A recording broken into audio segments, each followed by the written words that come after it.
Todos conocemos esos rastros en el cielo que contienen una mezcla de sustancias químicas que nos hacen sentir cansados, con dolor de cabeza, náuseas y somnolencia. Nos fumigan como si fuéramos cucarachas, pero nadie nos fumiga.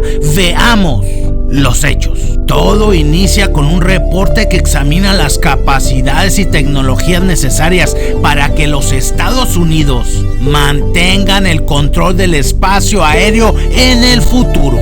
Ese reporte ocasionó que saliera a la luz la primera publicación en internet en la que se describen aviones dejando 2 rastros de vapor de los cuales se desconocía su contenido y que ninguna autoridad tenía respuesta alguna. Al día siguiente, un sitio llamado BioWar afirmó que se habían realizado muestras de campos contaminados, que esas líneas que dejaban los aviones eran un químico que, entre otras dolencias, causaba esterilidad y muerte. Entonces llegó la persona que supuestamente le puso nombre a esos rastros en el cielo. Dijo que había observado que después de que los aviones pasaban por arriba de su casa dejando ese rastro químico, tanto él como su esposa notaban un sabor extraño en la boca que los hacía sentir cansados y sin energía. Su historia fue publicada en un periódico y pronto todos tenían una historia que contar y hasta el antídoto proporcionaban. Sin embargo, hay una explicación científica. El avión usa queroseno como combustible, que es una mezcla de hidrocarburos, esto es, hidrógeno con carbono. Estos elementos químicos son liberados por el motor después de la quema del combustible y al juntarse con el aire del exterior ocasionan una reacción química. Si unimos un átomo de carbono a 2 átomos de oxígeno, forman el dióxido de carbono. Si unimos 2 átomos de hidrógeno con un átomo de oxígeno, forman el agua. Así tenemos que lo que expulsa el avión es simplemente vapor de agua. También contiene dióxido de carbono, sulfuro, nitrógeno y carbono. Las moléculas de agua se unen a estas y a otras partículas como el carbono, lo que hace que el agua pase de su forma gaseosa a su forma líquida, y al estar demasiado frío el ambiente, se transforma en cristales de agua. Esa es condensación, cuando el vapor de agua se convierte en líquido o hielo.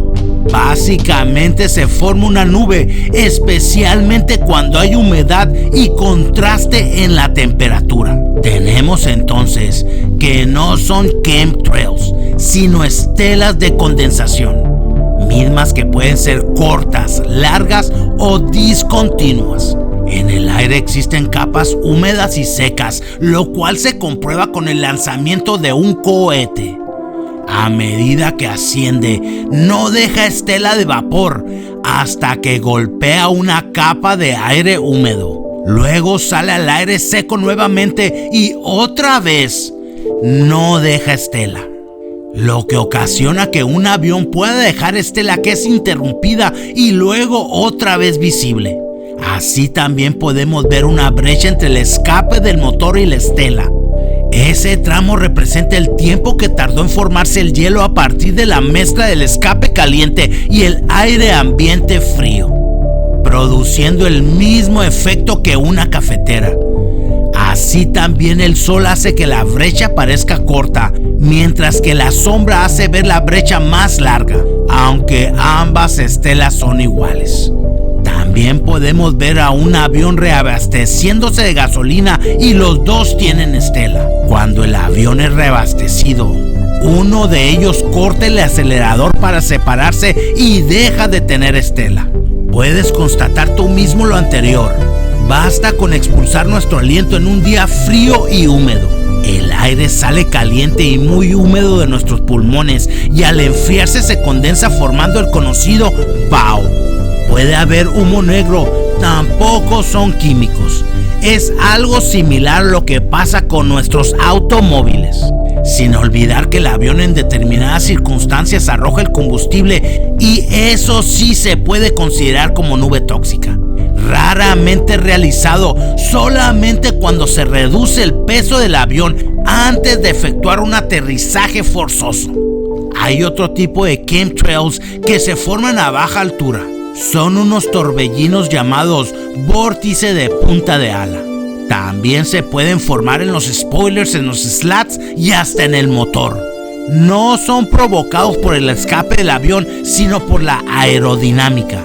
El aire pasa por encima del ala, lo que provoca que la presión empiece a descender, por lo que también desciende la temperatura. Si el aire es alto en humedad y se combina con la temperatura baja, hace que el agua se condense y forme una nube de corta duración. Por último, se dice que antes no existían los chemtrails. La primera descripción la dio un capitán de los Estados Unidos en la Primera Guerra Mundial. Pronto es reconocido el fenómeno por el gobierno y más pronto fueron aclaradas las causas. Ya para la Segunda Guerra Mundial era algo común, aunque no por eso dejaba de causar asombro y hasta miedo, ya que la población desconocía su causa.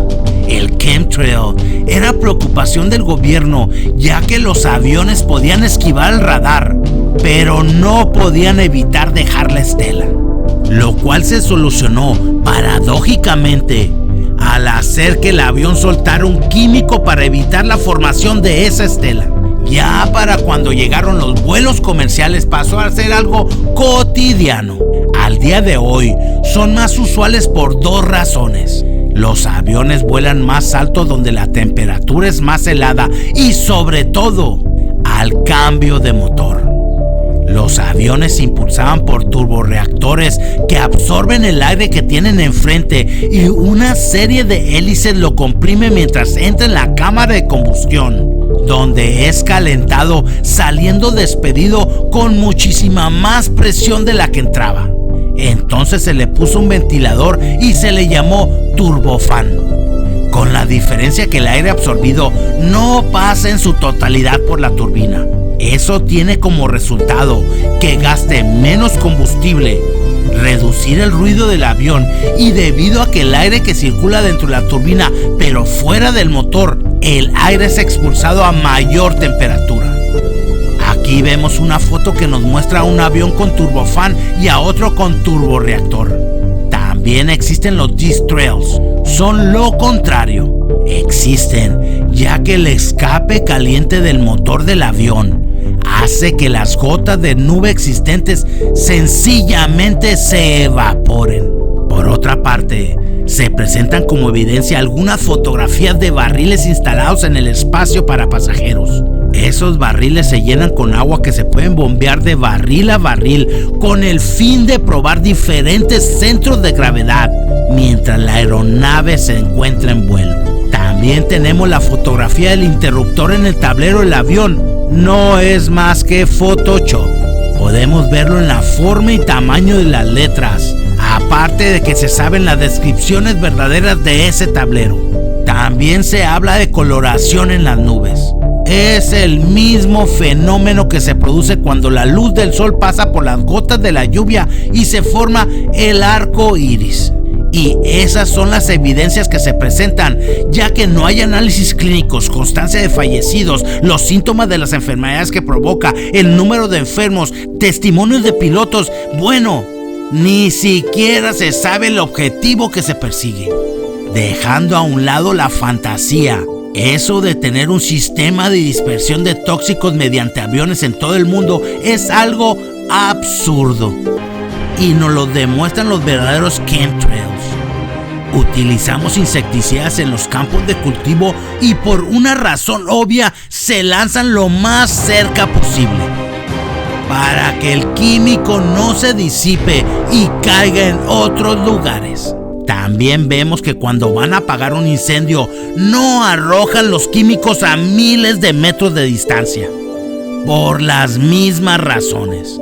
Una bomba sí puede ser lanzada a grandes alturas, pero para hacerlo intervienen varios factores y uno muy importante es la resistencia que se ofrezca al caer, ya que no caen al mismo tiempo una bomba, una mota de nieve o una partícula diminuta. Un químico lanzado puede durar horas en caer, por lo que ese químico puede caer en otra ciudad, en despoblado o desvanecerse en el aire. Esas cuadrículas que observamos en el cielo son pruebas de que el chemtrail avanza, ya que todos los aviones recorren el mismo camino y el viento es quien mueve la estela. Se dice que los chemtrails son con la intención de controlar a la población, pues hacen mal trabajo, ya que cada día hay más nacimientos que muertes y cada día va subiendo más la expectativa de vida. Hoy dicen que es geoingeniería, pero sabemos que los chemtrails existían desde antes de la geoingeniería. De hecho, los teóricos de la conspiración ni siquiera inventaron la palabra chemtrail. En la Academia de la Fuerza Aérea de los Estados Unidos, los cadetes del primer año tenían el curso de química número 131. Su manual de laboratorio se llama Contrail desde 1950. Entonces, el manual de 1990 se tituló Chemtrails, ya que hicieron un juego de palabras y combinaron la palabra chemistry con la palabra contrails. El manual obviamente no contiene nada relevante sobre el tema de la fumigación aérea. Es simplemente una guía de estudio de 200 páginas que actualmente se puede descargar. El manual fue guardado en la biblioteca de la academia directamente en un microfilm. Harold Saif mostró el recibo de solicitud del manual y fue quien dejó en claro que el término chemtrails fue inventado por la propia Fuerza Aérea del Departamento de Defensa de los Estados Unidos. No nos rocían químicos, es simplemente física. El cielo se encontraba en las condiciones perfectas, como agua para chocolate.